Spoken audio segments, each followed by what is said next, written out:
Turn the side on.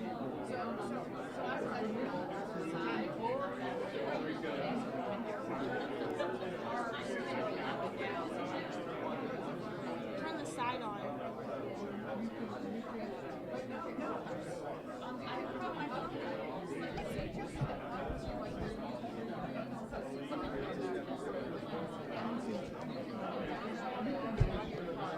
Yeah, it's on. It says mute. Make sure the mic pack is on.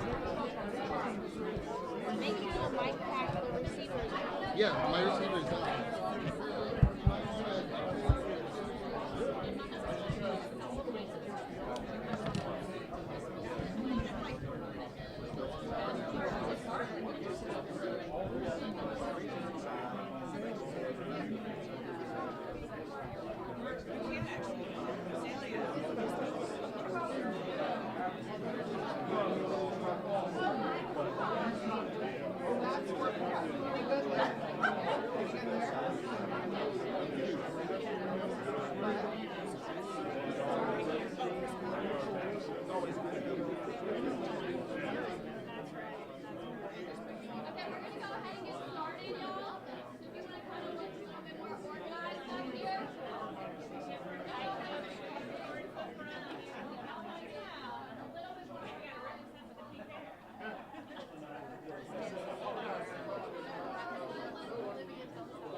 Thank you, everyone, for being here today. We appreciate your attention today.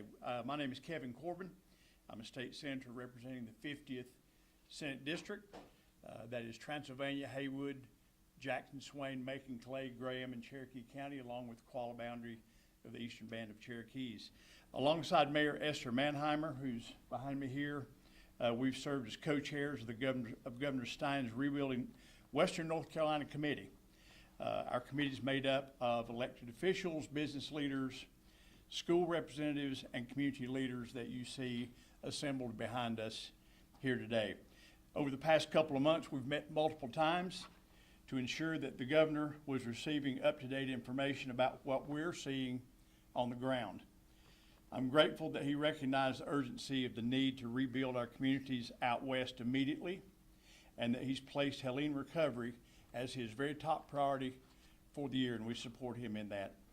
The executive orders that we'll be talking about today, the executive orders that the governor will be announcing are bipartisan, common sense solutions that will help people safe and move the region forward, keep people safe and move the region forward. I've been honored to serve on this committee and look forward to working with both the governor and the legislature. I'd like to recognize two of my colleagues. Senator Ralph Hise is behind me, and also Representative Jake Johnson is also serving on this committee, and we look forward to working with the governor in a bipartisan way for the recovery of Western North Carolina. I now turn it over to Governor Stein, and he will tell us about the executive orders. Governor. Thank you, Senator. Afternoon, everybody. Pleased to be here with Senator Corbin and Mayor Manheimer, who are co-chairing this committee, and you'll see behind them a good array of very important leaders here in Western North Carolina, each of whom has been doing incredible work to try to help folks get back up on their feet. Martin Luther King Jr., who we will all be celebrating later this month, said that if you can't run, then walk. If you can't walk, then crawl. But whatever you do, you have to keep moving forward.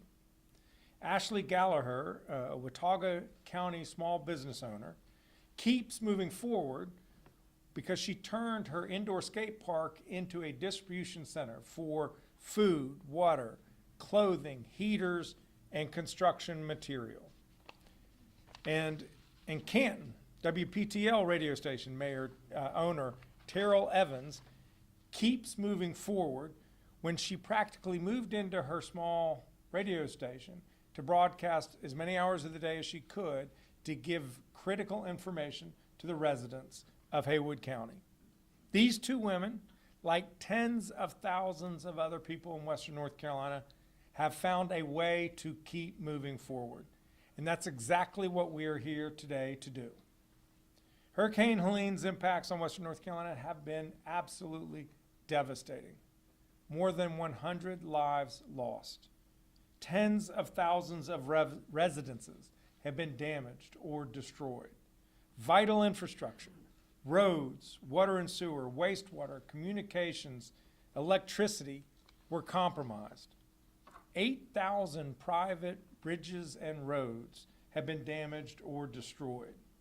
Businesses, large and small, were physically impacted, and even those that were not have suffered dramatic revenue losses. Local government budgets will be severely challenged as their costs and expenses increase at exactly the same time that their sales and property tax revenues will drop. The needs facing this region are vast and require immediate attention. I pledge to do everything in my power as governor to accelerate recovery and the rebuilding of a more resilient region for the long haul. That's why today, on my first day as governor, I've signed 5 executive orders dedicated to keeping people in Western North Carolina safe and moving forward. When I have met with affected folks here in the mountains, the need for housing assistance and the repairing of private bridges and roads has come up in nearly every conversation. Western North Carolina, I want you to know that I hear you. That's why my first 2 executive orders address temporary housing units and private bridges and roads. As regards safe housing, folks have to have a safe place to live. Hurricane Helene damaged or destroyed tens of thousands of housing units throughout the region. More than 12,000 people remain displaced today. And as we are in the coldest months of the year, it is urgent that people have warm and safe places to live now. While we are not losing focus on our longer-term rebuilding goals, I want to reiterate that people need temporary housing now. With my first order, I'm providing a limited waiver on state procurement regulations so that we can quickly increase the supply of temporary housing units on people's properties to keep them safely through the winter while they begin the process of rebuilding or repairing. The second order addresses the need to urgently repair private roads and bridges. We estimate that Hurricane Helene damaged more than 8,000 of these. Without these bridges or roads, people cannot access their properties. First responders, school buses, delivery trucks, private cars cannot access affected properties. It should go without saying that when someone experiences an emergency, ambulances, fire trucks, police vehicles must be able to get to people's homes. That's why I'm directing the Director of Division of Emergency Management, Will Ray, to quickly procure the services of bridge and road builders to get to work repairing these private bridges and roads now. In addition to these 2 executive orders regarding temporary housing units and private bridges and roads, I've signed 3 other executive orders this morning. The third order creates a dedicated group within my office focusing on coordinating our all-of-state government approach to respond to the emergency. The Governor's Recovery Office for Western North Carolina, we are calling it GROW-NC. Additionally, it establishes a division of community revitalization within the Department of Commerce to address long-term housing construction and community resilience. The fourth executive order formalizes our already established Advisory Committee on Western North Carolina Recovery, comprised of business, government, and civic leaders from across Western North Carolina to ensure that we do this critical work right. I'm grateful for the local leaders behind me. This is the team. And it includes, as I said, Senator Corbin and Mayor Manheimer as our chairs. The fifth order, I have directed the State Office of Human Resources to authorize state employees to use 16 additional hours of community service leave to meet the needs of the people of Western North Carolina. I encourage state employees to continue volunteering their time with local governments and nonprofit organizations to help their neighbors in need. Today's actions represent just our first steps on the path to recovery. They keep us moving forward. The road ahead of us is long, but we are in it for that long haul. My team and I will continue partnering with local leaders and law enforcement. I see the sheriff here today, businesses and nonprofits, in the General Assembly and the federal government to make sure we are keeping people safe and doing this work as well as we can. To keep moving forward, we will act with urgency, focus, transparency, and accountability. We want every dollar dedicated to recovery, whether federal, state, local, or charitable, to be spent as efficiently, impactfully, and quickly as possible. That's why I'm committed to doing everything in my power to accelerate relief and get it to where it needs to go as soon and as cost effectively as possible. That's what the people of Western North Carolina deserve. Thank you. I'll now turn it over to Mayor Manheimer.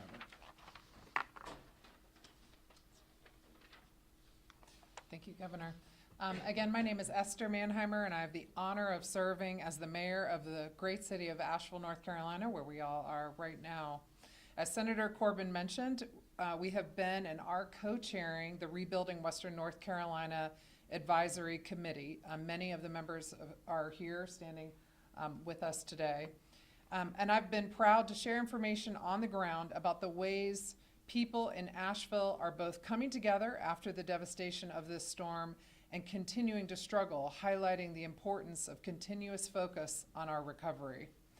In particular, as temperatures have dropped, people have desperately needed shelter, a place to keep warm and to keep safe. That's why the executive order to prioritize housing and build more temporary shelters is so critical. The winter is far from over, and we can get started today on getting people shelter. In addition, when people have an emergency, we need to be able to safely get them the help they need.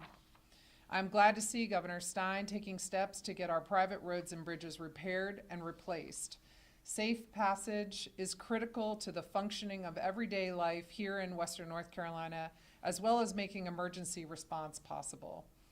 On his first day in office, it is significant that this is where the governor is choosing to spend his time. I'm grateful to him and to our whole advisory committee for hitting the ground running, and I look forward to continuing to come up with creative ways we can help keep serving the people of Western North Carolina. And I'll now turn it back over to the governor for any questions. Thank you, Mayor. Happy to have any questions if there are. Governor, Nick Oxon, WPTV. Mr. Nick, thank you. Congratulations in your office. Appreciate it.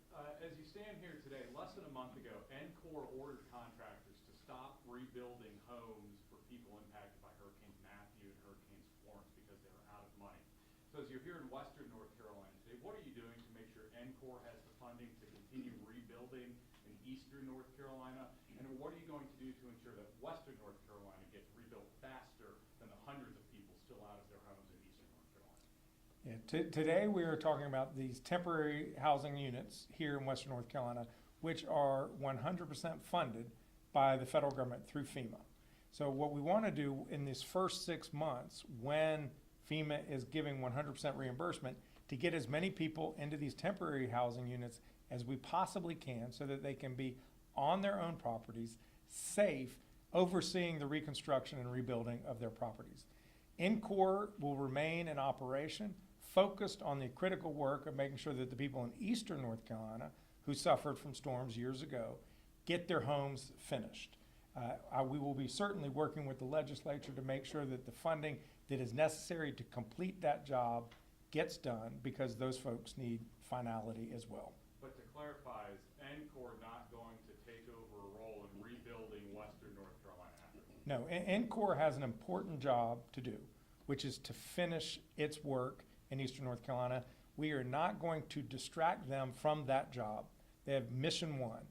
We have this other group that we're creating in the Department of Commerce, the Division of Community Revitalization, that is going to be focused on the long-term rebuilding here in Western North Carolina. Governor, is there a ballpark of how many people will be impacted or need this temporary housing in Western North Carolina? We know that there are over 10,000 people who've been displaced.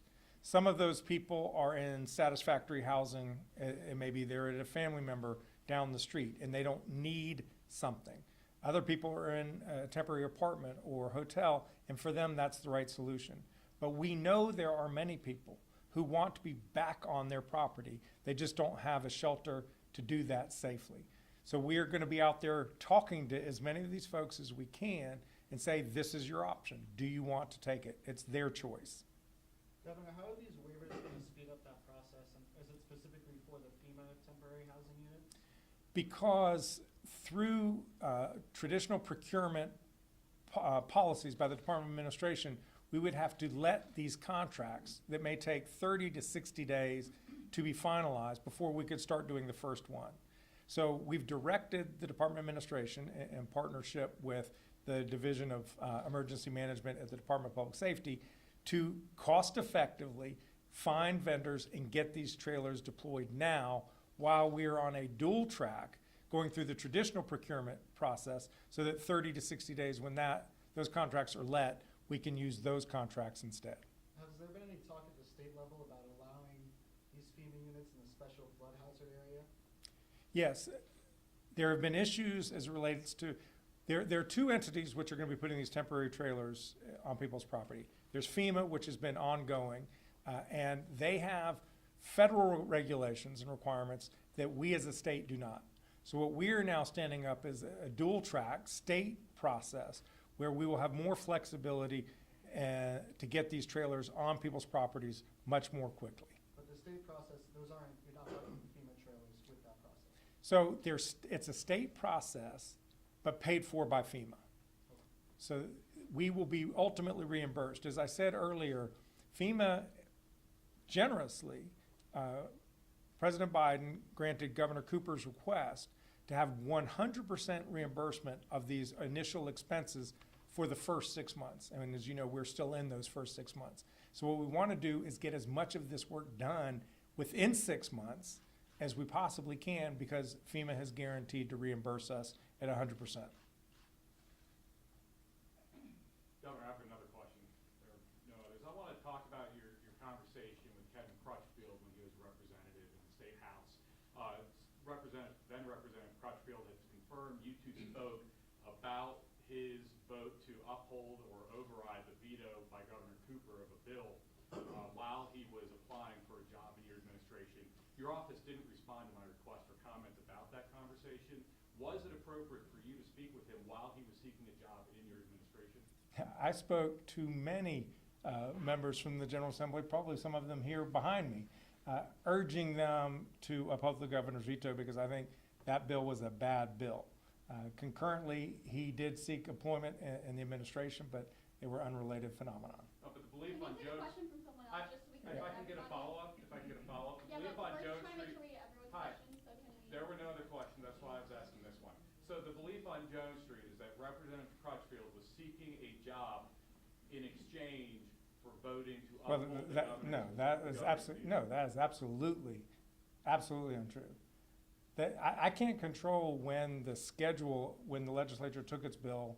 Under the Constitution, the governor had to veto it. They had to consider the override or sustaining of that veto.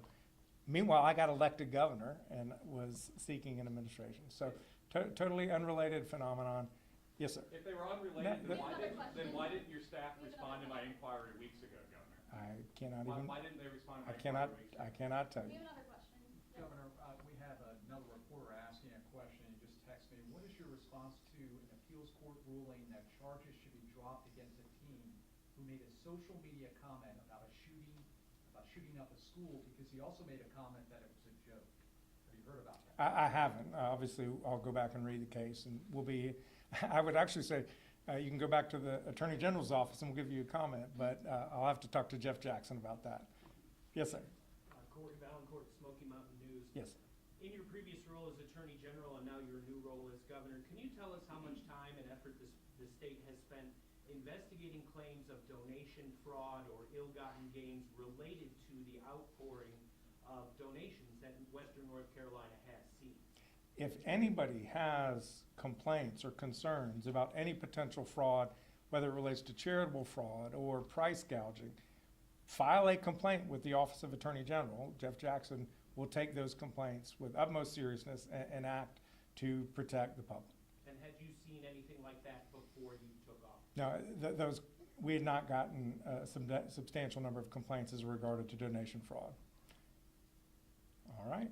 Oh, yes, one less. Are you concerned federal and state lawmakers won't come through with state's funding requests? Yeah, I'm always concerned. I mean, until you have money in the bank account, you can't spend it. And I was very pleased that we had a strong first step by the federal government with its appropriation. The governor had submitted a request of $25 billion to help start the work here in Western North Carolina. The total losses are now estimated to be nearly $60 billion, $59 billion. Congress took a big step, but we think North Carolina's share is about $15 billion. So it's not even the $25 billion that was sought previously. There have been appropriation requests made to the General Assembly. They've done about 850, 900 million. What's the number? And we need to get more funds appropriated. So we're going to be working with both entities, both appropriators, federal and state, because we know the needs are immense. They're vast. If we've gotten nearly $60 billion in damages, and we've only gotten $15 billion from the federal government, about $1 billion from the state, private insurance will cover some of that, but not that much. So we have a lot of work to do. We will definitely be going back to Congress in March to make up the difference of what they can do. It'll be more than the $10 billion, I'm certain, now that we have a clearer sense of what the scope of the damages are. And we will absolutely be working with the General Assembly to try to strategically fill in the gaps of what's needed to serve the people's needs, because getting people back in their homes as quickly as possible is our most important job. Supporting small businesses so that they can make it through this tough winter season and have an opportunity to succeed and make up for the lost revenues that they experienced in the third quarter of last year is a top priority. There's a lot of work that has to be done, and we are committed to doing everything in our power in partnership with the legislature, in partnership with Congress, to help the people of West North Carolina get back on their feet. I'm curious to know, outside of the 5 executive orders that issued today, before you got into this role and as you observed what was going on, is there anything personally that you felt like should be added or changed with the recovery process? Yeah, I'm really, just this issue on small business support. There were many, many small businesses that applied for funding through the SBA, the Federal State Small Business Administration. They didn't have any money. They could accept the application, but they had no money to provide. With the congressional resolution that passed, continuing resolution that passed by Congress in December, the SBA has been refunded. So if you have applied for a loan, you can now get that loan financed. The problem is there are many small businesses that already are carrying a lot of debt and can't take on any more debt.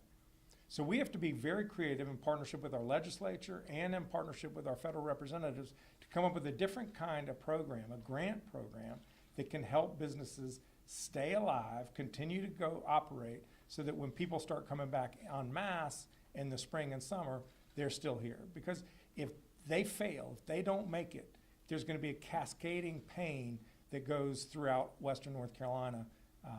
We cannot have that happen, so we have more work to do in that regard. Thank y'all. Everybody, have a great day. Thank you. Thank